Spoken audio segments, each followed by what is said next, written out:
Kalau ini baru tahanan kejaksaan, belum tahanan ke pengadilan. Berarti 20, 30, 50 hari ditambah perpanjangan lagi 30 kalau TPPU kan itu. Berarti masih 120 hari.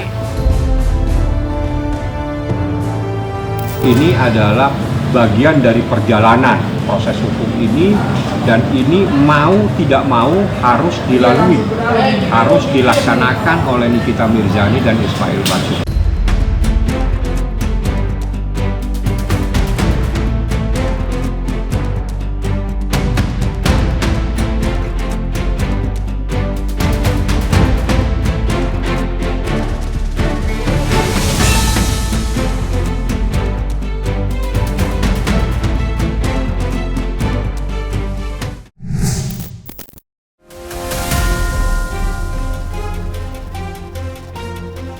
Babak baru perkara hukum antara Nikita Mirzani dan seterunya, Reza Gladys, akhirnya dimulai.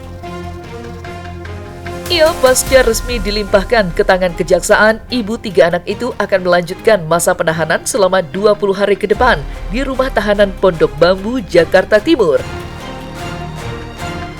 Kedatangan Nikita pun sudah dikonfirmasi oleh Kepala Rutan Pondok Bambu ketika ditemui tanggal 5 Juni 2025 silam. Namun yang menarik perhatian, Nebi Fiarleni selaku Kepala Rutan Pondok Bambu menyatakan bahwa sementara Nikita masih berstatus sebagai tahanan kejaksaan. Sehingga masa penahanannya diduga masih bisa diperpanjang lagi selama 120 hari bila sudah berstatus sebagai tahanan pengadilan. Lantas seperti apakah penjelasan Kepala Rutan Pondok Bambu terkait hal tersebut?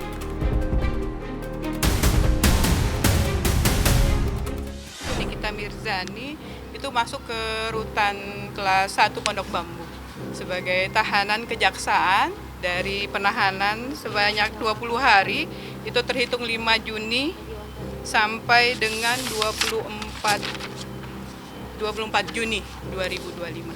Setelah diserahkan nanti perkara dan barang buktinya, saudari NM dan saudara IM, untuk selanjutnya kita lakukan penahanan selama 20 hari ke depan. Untuk saudara NM ada di rutan Pondok Bambu, sedangkan saudara IM 20 hari ke depan ke rutan Cipinang. Kalau ini baru tahanan kejaksaan, belum tahanan ke pengadilan. Berarti 20, 30, 50 hari ditambah perpanjangan lagi 30 kalau TPPU kan itu. Udah 30 berarti masih 120 hari. Iya, 30 berarti 60, 120 hari. Selama di rutan Pondok Bambu, dia akan masuk ke blok khusus Mapenaling, itu paling lama 1 bulan, di mana Mapenaling adalah masa awal pengenalan lingkungan di rutan Pondok Bambu. Setelah itu baru dimasukkan ke blok yang lain. Ini bakal datang ini ada sekitar 3 orang, mungkin 4 orang, mungkin bisa jadi hari ini akan masuk.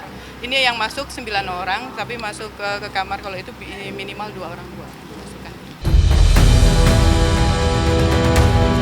Di sisi lain, Nikita dikabarkan tidak diberikan izin untuk dikunjungi pihak keluarga, setidaknya selama 30 hari pertama, alias masa pengenalan lingkungan. Ia hanya diperbolehkan untuk dikunjungi oleh sang kuasa hukum.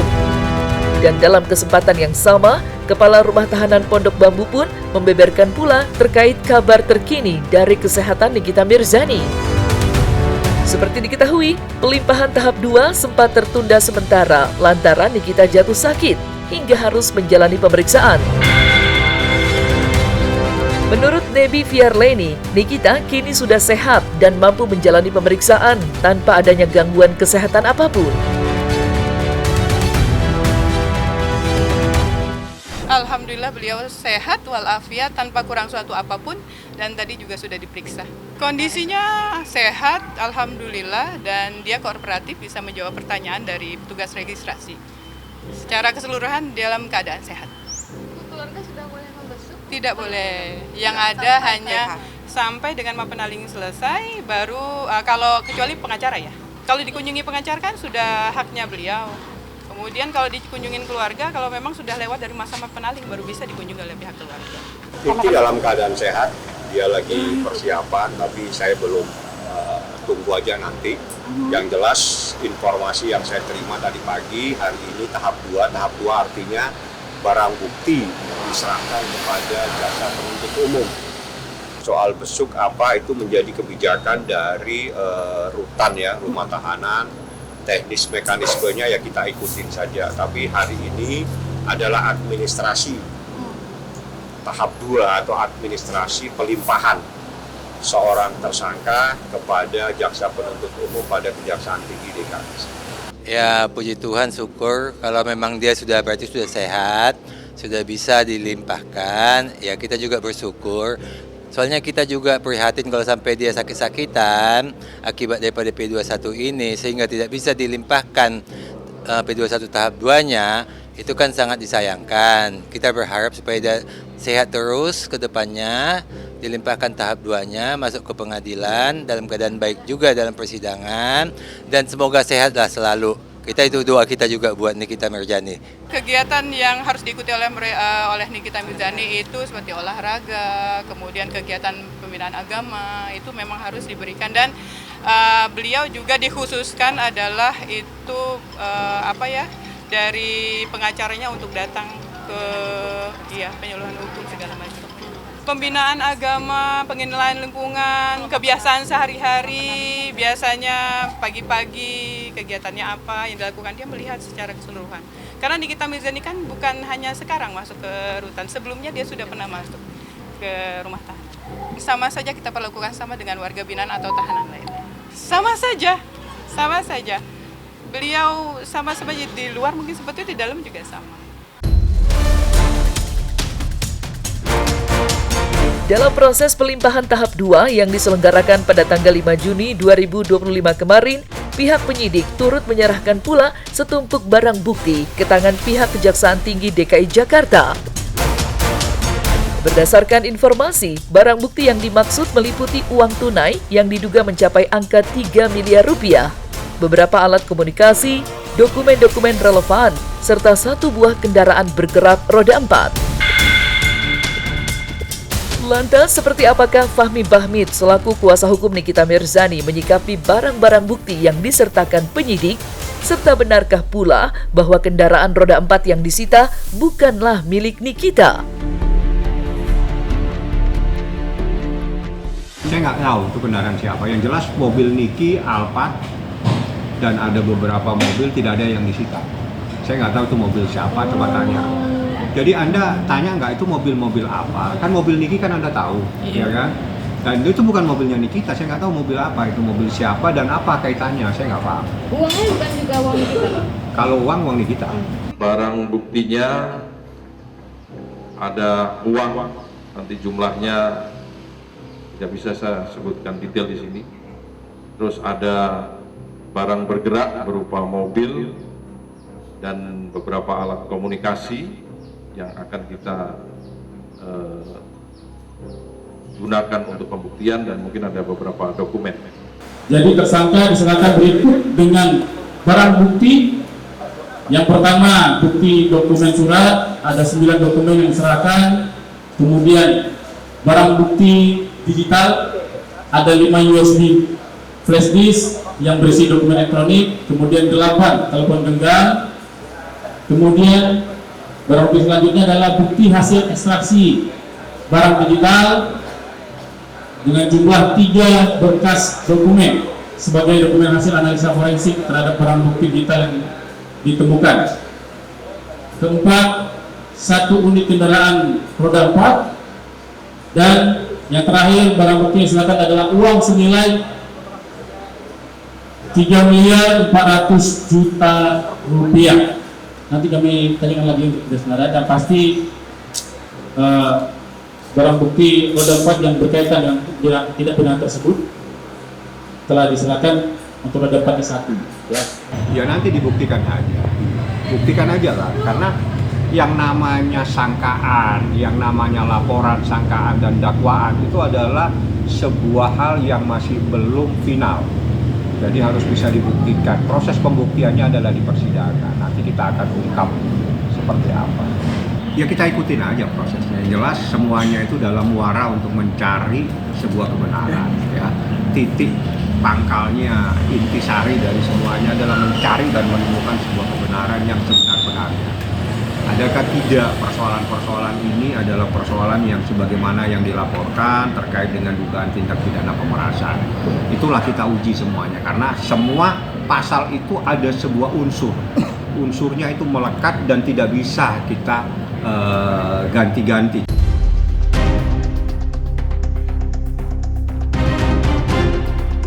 Proses pelimpahan tahap 2 dari perkara Nikita Mirzani memang berhasil menyorot perhatian. Tidak melulu tentang pokok persoalan, tetapi juga penampilan Nikita saat tertangkap kamera di momen proses pelimpahan. Ya, bagaimana tidak, Nikita terlihat jelas tampil cantik, lengkap dengan penampilan mencolok. Bahkan senyuman lebarnya tidak sedikit pun luntur dari ekspresi Nikita Mirzani.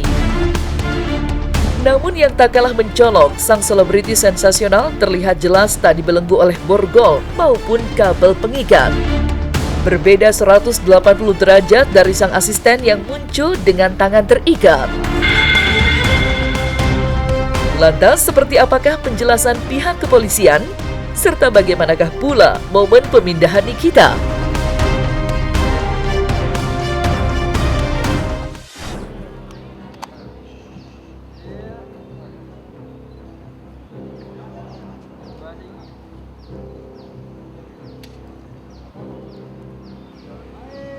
Mail, halo Mail, apa kabar Mail? Baik. Seger banget Mail. Sehat banget.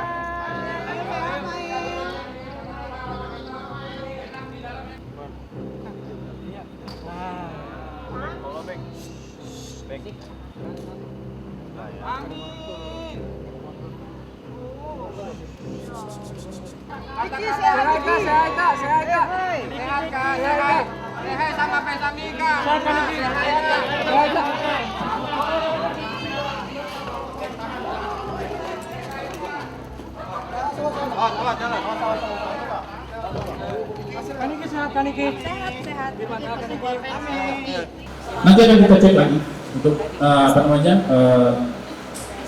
apakah benar pada saat diserahkan tadi ditatuakan kondisi atau yang bersangkutan tidak dibobol. Kami akan coba klarifikasi dan itu akan jadi evaluasi kami ke depannya. Ya, nanti kita akan sampaikan. Ini adalah bagian dari perjalanan proses hukum ini dan ini mau tidak mau harus dilalui, harus dilaksanakan oleh Nikita Mirzani dan Ismail Marzuki. Terlepas dari perkara pidana yang kini sudah resmi sampai ke tahap 2, Nikita Mirzani dan Reza Gladys pun tengah berjibaku pula di ranah perdata.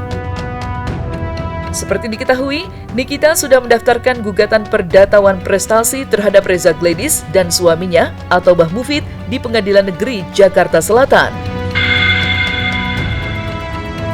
Dan pada akhir bulan Mei 2025 kemarin, sidang perdana pun sudah berhasil digelar dengan agenda pemeriksaan dokumen para kuasa hukum. Sayangnya, sidang harus tertunda karena ketidakhadiran pihak turut tergugat dan akan dilanjutkan pada tanggal 11 Juni 2025 mendatang. Lantas, mungkinkah pihak Nikita akan memberikan gebrakan baru pada agenda sidang mendatang? Serta bagaimanakah pula Fahmi Bahmid menyikapi gugatan perdata di tengah perkara pidana yang sudah resmi tahap 2?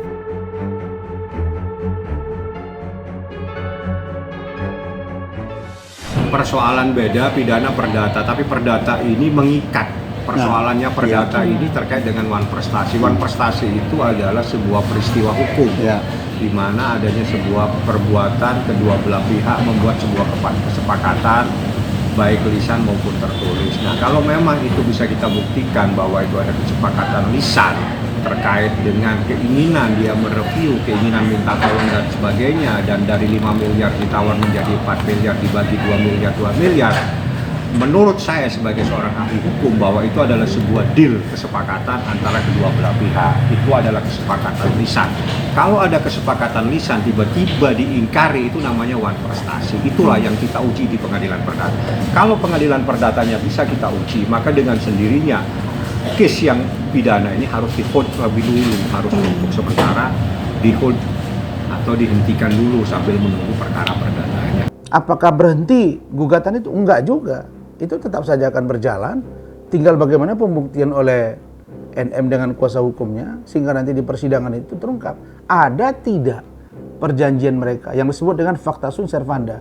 Kalau ada perjanjian itu menjadi peristiwa hukum dan ada kekuatan hukum yang di situ. Jadi seperti perjanjian hukum begitu.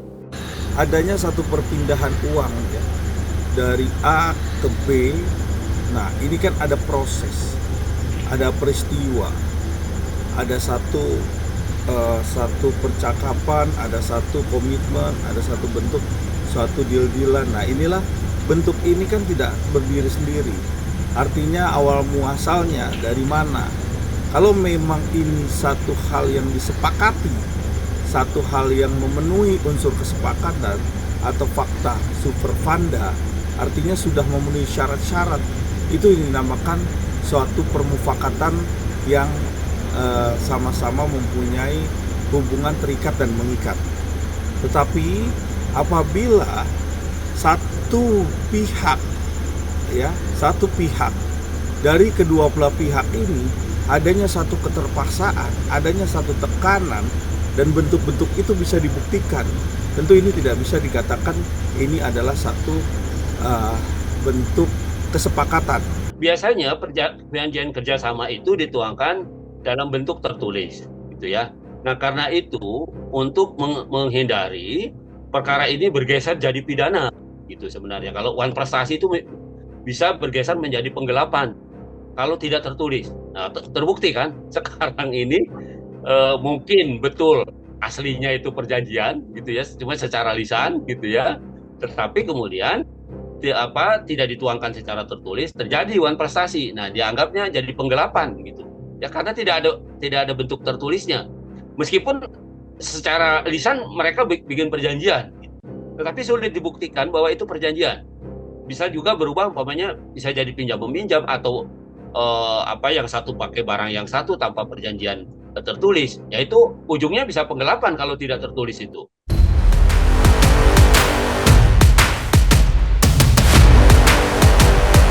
Nah, selesai sudah Cumi Lovers. Jangan lupa untuk like, subscribe, dan juga share channel YouTube Cumi Cumi.